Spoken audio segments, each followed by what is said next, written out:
One of the things that I think all of us can do is look up at the night sky and admire the stars. When we're little kids, we learn the names of the constellations. I know my favorite was always Orion. What I didn't realize growing up, I was very fortunate to have grown up in a kind of suburban area before there was a lot of light pollution. So I grew up looking at a lot more stars than I can see today from Los Angeles.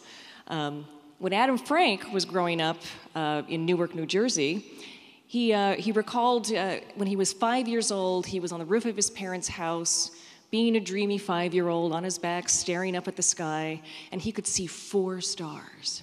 And he thought, there's only 4 stars in the whole universe. I can do that. I can understand 4 stars. That's what I'm going to do for a living. Unfortunately, after a few years went by, he made his first trip to the countryside, and he realized that, in fact, there are billions of stars, billions upon billions of them, and the enormity of the task that he had set out before him finally sunk in. But he didn't give up, because he was that kind of kid. He went on, he became an astrophysicist. He became an astrophysicist at Rochester University, where he studies the birth and formation of planets and stars. And he's here to talk to you tonight about time, cosmology, and culture at the twilight of the Big Bang. Please welcome Adam Frank. Thank you, Jennifer.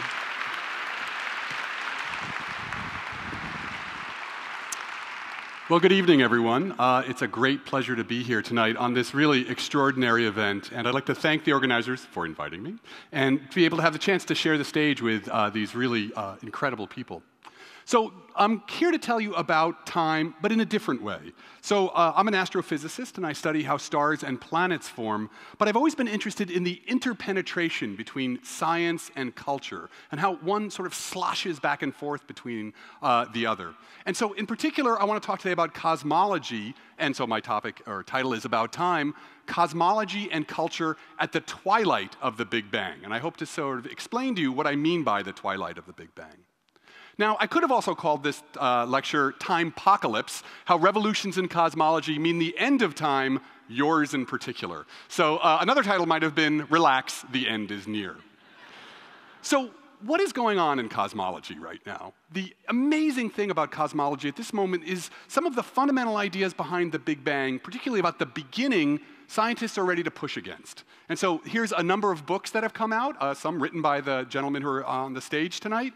And all of these books are showing us ways in which we might be able to go before or beyond the Big Bang. And they're doing this with these amazing, crazy-sounding ideas. Things like the possibility that there are extra hidden dimensions of space, that the 3 dimensions of space that we move through are really just one part of a much larger deck of reality. Or an even more amazing idea that the universe we live in is one of many universes, perhaps infinite universes, and that we live, in fact, in a multiverse. So with all these extraordinary ideas, we can ask a big question, a very big question, and that is, who cares, right? What does it matter? What does it matter if cosmology is about to shift from one fundamental idea to another fundamental idea? Does it matter to anybody else other than, eggheads like me and people who like to read books about cosmology? Does it matter to culture as a whole? So the question here is, does cosmology matter in any fundamental way to culture? Now, when we ask this question, there is a usual way we give the answer. There's the usual suspects, and that is cosmology and religion. So if we consider sort of the history of the West and Christianity in particular, after the Greek era with its rational-based cosmology, what we had was sort of a step back, and this is an image from the 4th century, where basically the idea was the universe was a giant box, and there was a mountain, and the angels carried the sun behind the mountain, and that was why there was day and night, right? So it was a step back from the Greek cosmology. But by the 15th century, a very advanced and sophisticated form of cosmology had occurred within the Christian world that melded the Greek idea that the Earth was at the center of the universe, with the planets going around it, with sort of the ideas of the Catholic Church. Now, as interesting as this idea was, it still rested on the concept that the Earth was the center of the universe. And we all know what happened in the 15th century. Copernicus came along and said, it's the sun that's the center. And that generated an enormous amount of controversy. And men like Galileo, who we talked about before, were actually put on trial for advocating for the idea that it was the sun that was at the center of the universe. And so this is what we think about when we think about cosmology and culture. Oh yeah, it's where it gets into trouble with religion. But I'm interested in something much more fundamental than that. So there's an idea that I have, which I like to call the luminous braid, and that the connection between cosmology and culture is very, very deep, and it's about time. And it's not just about abstract ideas about time, it's about how we actually experience time, how we in a culture are trained to move through the day, literally how we parse the day as we move through it. So here's a beautiful image that you see these, they're called wheels of time, and you see this in a lot of medieval literature. And the inner part that you see is a wheel that sort of shows all the things that happen in the year. What happens to us, what we have to do during a year. Planting seeds, harvesting wheat, the whole round of the year. But what you see outside are the zodiacs, the signs of the zodiac. And what this shows is that people always understood that daily experience was always enmeshed in some broader cosmic context. And what I want to show is that cosmic context and the daily experience flowed back and forth towards each other. So to do that, the first thing I have to tell you about, or the first thing I have to perhaps convince you of, is that time is an invention. In particular, the time that we live is an invention. And to ask that question, I have to, or to address this, I have to ask a very simple question, which is, what time is it, right? What time is it? Really, literally, what time is it? So if you pull out your digital chronometers that you're probably carrying in your pocket on your cell phone, you might give me an answer like, it's 8:26 p.m. Or in the morning, right, when you get woken up by your digital chronometer, it's 6:15 a.m. Or in the middle of the day, it's 1:17 p.m. or 9:03 p.m. But the question is, what is 9:03 p.m.? What is this exact metering of time, this exact metering of hours and minutes that 9:03 p.m. makes sense to you, right? So here's a gentleman. He knows what 9:03 p.m. means, right? He's waiting for a train, and perhaps that train was supposed to be there at 9 o'clock. And he looks at his watch. He's like, oh, it's 9:03. What's wrong with this, right? And he waits a little longer. It's 9:06. What's wrong with this train, right? And by the time he gets to 9:10, he's going to be freaking out. He experiences 9:03, 9:05, 9:07 in a way that really previous generations of human beings, it might have made no sense to them. So the idea is important to understand because you have to realize that clocks weren't even invented until 1300 AD, right? The minute hand, which you're going to use to get the 9:03 part, weren't invented until 400 years later. So the experience of minutes and hours is really something quite new. Now you may say, oh, there's always been, hourglasses and sundials, but really Joe Meadpack 1,000 years ago didn't use these. This was not part of daily life for most people. It was really for the elites, either the scientific elites or the cultural elites, so to speak. But most people didn't use time this way. The sun came up, they woke up. The sun went down, they went to bed. Candles were expensive, firewood was expensive. So the question is, did 1:17 p.m. exist 1,000 years ago? And the answer for this guy, right, there's Joe Meadpack, right? The answer for this guy is no. There would have been no way for him to have an experience of 1:17 p.m. If you asked him what time it is, he would have said, after lunch, right? That's as good as it got. So what I'm trying to say is that each culture, and we've had, many different cultures in human history. Each culture has a time logic, a way of organizing time and parsing out the day in such a way that our time logic is such that you feel minutes. You experience time through minutes.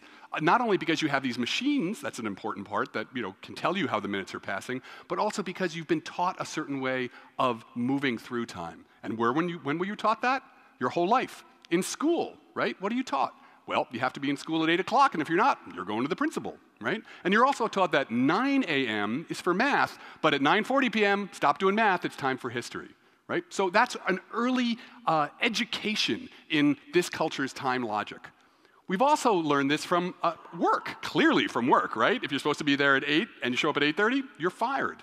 We also learned this amazingly from even entertainment. One of the things I looked at when I was studying this subject, I looked at the origin of radio networks and television networks and how that entertainment system taught people a certain way of living with time or living through time such that everybody could experience the same instantaneous now. So say in the 1990s, everybody on Thursday at 9 o'clock was sitting in front of the TV to watch the last episode of Cheers. Or this Sunday, all of us were sitting in front of the TV watching HBO and the Game of Thrones to see all of our favorite characters killed at once, right?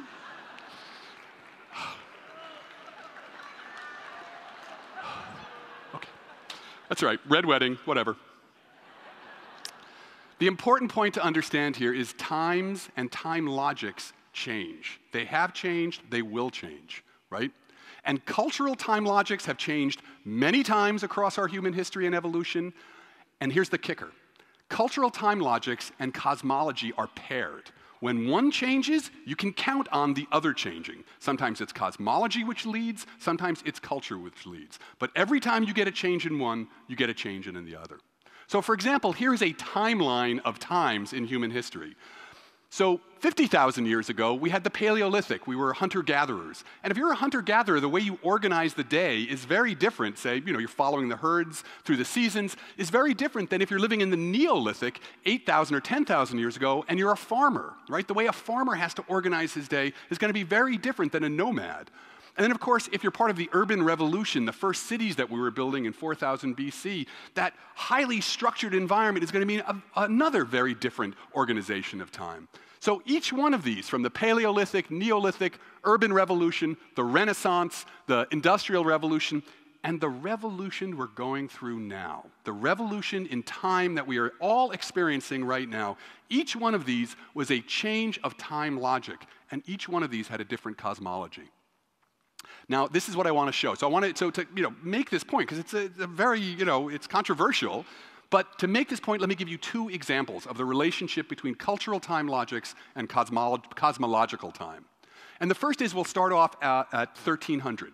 So when Europe was coming out of the Dark Ages, there was renewed economic activity, and the cities in particular were becoming, quite highly boisterous, right? There was a lot of activity going on, there was a lot of new organization happening, and they really were having a very hard time keeping track of it all.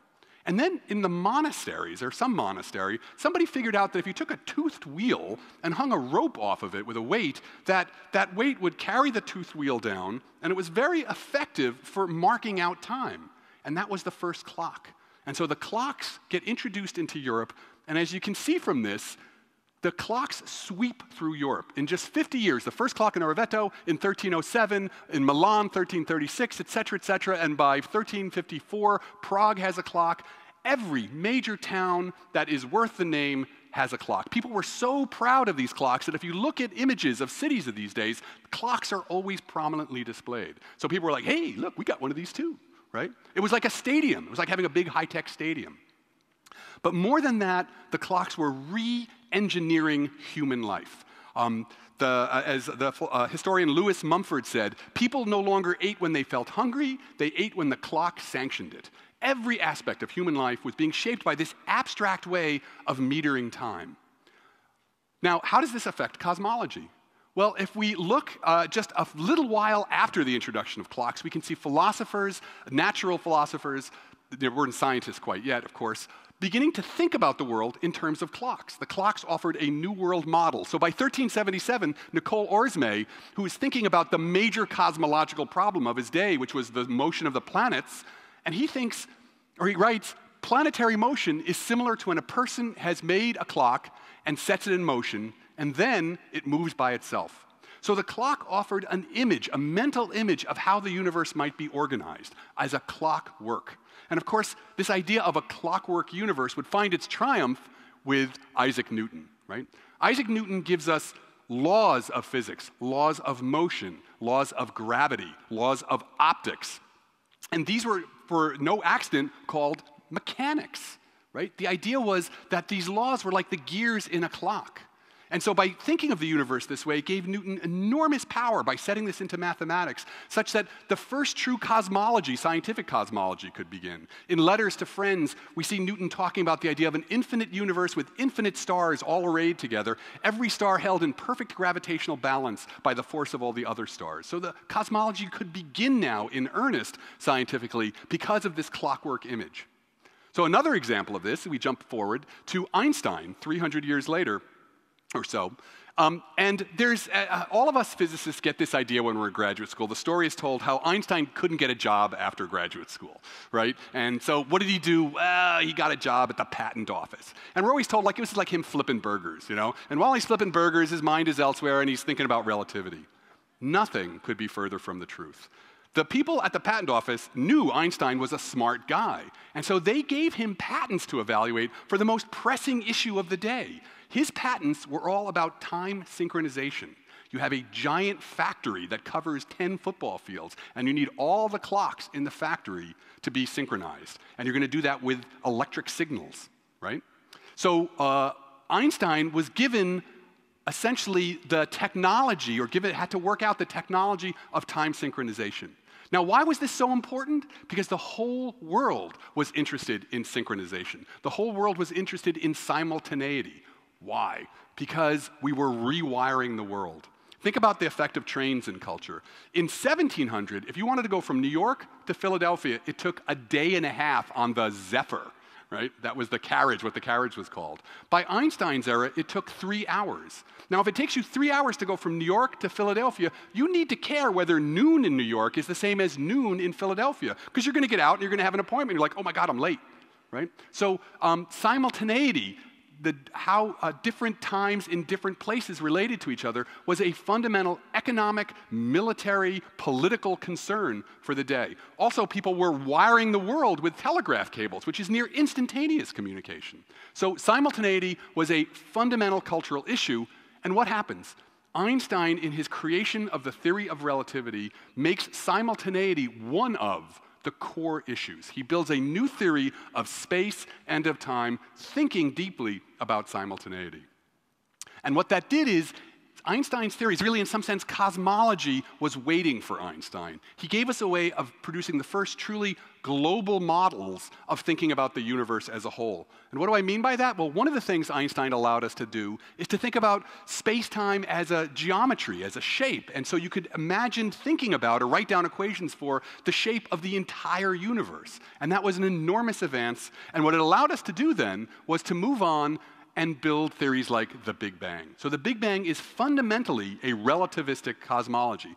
Now, we think of the Big Bang now as what we call a standard model. It's been around with us for, going on 50 years. We're very confident of it. And the thing to understand about the Big Bang, and I won't go into detail, Sean already did a beautiful job of it, but we have to understand that, we start with the Big Bang at t equals 0, time equals 0, and the universe expands, and this is fundamentally a relativistic cosmology. It needs Einstein's ideas. So that's where we are at now. We're using what Einstein gave us to build theories of the universe, but that t equals 0 is still a problem. What happened before the Big Bang? And that leads us to where we are now. Where are we now in cosmology? And the answer to that is we're at the precipice. We're at an edge. We're at moving from one kind of cosmology, perhaps, to another. So this is what I mean by the twilight of the Big Bang. It's not that the story of the universe after the Big Bang is in trouble. That part is just nailed solid. It's a triumph of human creativity, human imagination, and the nature of science that we can come up with that kind of story. But what is being thrown up for grabs is the idea of the beginning. Is there a beginning? What happened beforehand? So this question of before is what is now finally, there is at least the possibility of addressing it. So where is cosmology in the new millennium? What does it look like? What is happening? It's like this. It's the Wild West. There are an amazing array of ideas. Everything from string theory and the multiverse to the holographic paradigm to a wild range of ideas. And so I won't go through them in any detail, but here's, for example, just an image of the multiverse that out of the Big Bang popped many, many universes, and we're just living in one of them. And because of this, perhaps you don't even need the Big Bang anymore. It's just, an infinite time of universes popping off, right? Now, what I want to go back to, though, so since we see now that cosmology changing, I want to get us back to culture again, though. Because what is extraordinary in the history of this whole penetration of cosmology and culture is the way, there's been this sloshing back and forth, and one technology helps with the development of cosmology, and cosmology gives ideas back to culture. But what's happening now, or what has happened now, is really remarkable, because the very technologies that are reshaping our experience of time, right?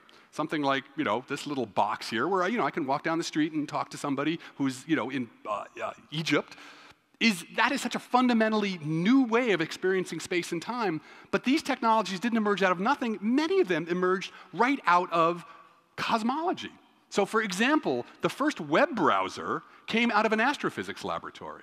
The protocols for hypertext came out of the laboratory at CERN, where the Higgs boson was discovered. Explicitly, the technologies which are reshaping our experience of time were directly involved in reshaping or acquiring the data, analyzing the data that has pushed cosmology to new frontiers. So, what I show here is there's, Microsoft Outlook. There's a beautiful example of having our days broken up into little chunks in a way that didn't occur beforehand. And then also there's GPS. We've all used GPS many times, and that's another example of an experience of a very radically different way of experiencing time and space.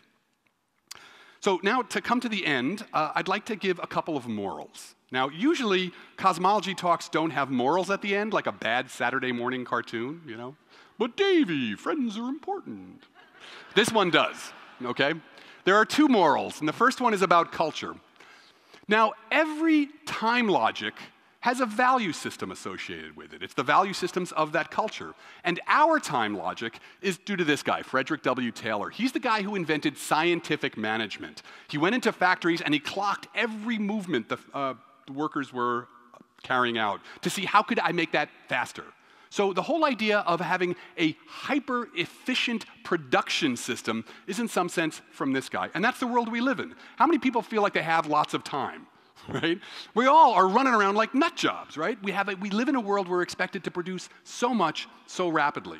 And what no one could understand at the time, that if you built a culture that had hyper-efficient production, you were also going to have hyper-efficient consumption. That is a plot of carbon dioxide and its increases over the last 50 years. And what you see at the top there, we have just recently passed the very important marker of 400 parts per million, right? Climate change is about hyper-efficient consumption. And nobody expected this. It was an unintended consequence of the time logic that we built. So the first moral of the story is if you don't like the time logic you're living with, it's going to change. And it's going to change either because it's forced on us by something horrible like a collapse, or it's going to be changed because we have to adapt and build new time logics to deal with sort of what we got from the last one. So one way or another, our time logic is going to change. It wasn't given to us by physics. It wasn't given to us by God. It's something we invented. Now, the second moral of the story has to do with science and reality. Really, this is something so much fun to think about. What is science telling us about reality? What access do we have to reality through science? So what we see is that every culture needs a cosmology, right? We showed that wheel of time, and everybody needs to take their events, the events of their lives, and put them into some kind of cosmic context. And cultures need that to sort of justify power structures, etc. So every culture needs a cosmology to justify it, but every cosmology reflects a culture and its material engagement. That's a cool word, material engagement. On one level, it just means technology. You find stuff, you do something with it. Maybe you make rope, right, for ships, or maybe you make nails for carts, or maybe you use silicon and you make chips for computers. One way or another, material engagement shapes what we can do, and it shapes what we can do for cosmology as well. Now, there's a boring version of this relationship between material engagement, cosmology, and human time, and it's like, technology gives us new data, new ways of taking data, better telescopes, and that gives us new visions of cosmology. But there's a more interesting version, which is that material engagement, what we do with technologies, these technologies completely reshapes our lives, also colors how we're going to imagine cosmology, right? So in the 1300s, people invented clocks. Clocks dispersed through culture, and people were like, oh, the universe is like a clock, right? And what's happening now? Everybody's using computers, and scientists are coming up with very detailed theories that can be tested against reality, which is like, the universe is like a computer. So this doesn't mean that we're dumb or we're silly. It just means that this progress that we're making, this movement through our culture, is changing what our imaginations can do. It shapes our imaginative creation of ideas about the universe. And that leads to the most important point for me, which is that understanding how deeply science is a dialogue with nature. We all know the story of the 6 blind philosophers who are studying an elephant, trying to figure out what an elephant is. And one of them grabs the tail and says, oh, an elephant's like a snake. And another one grabs the ears and says, oh, an elephant's like a palm frond, right? And I think that's a really nice model for what we're doing when we think about these deepest questions. Perhaps we'll never get the pure objective view of the universe because we're human. But science is this process by which we're involved in a dialogue with the universe. The universe talks back to us, and just as important, we're still here. You can't take us out of the picture. So that's what's really beautiful about what science does and what this whole festival is celebrating, this creative engagement with the universe as a whole, where we are the narrators for the universe. And with that, I'd like to say thank you for your time, and thank you.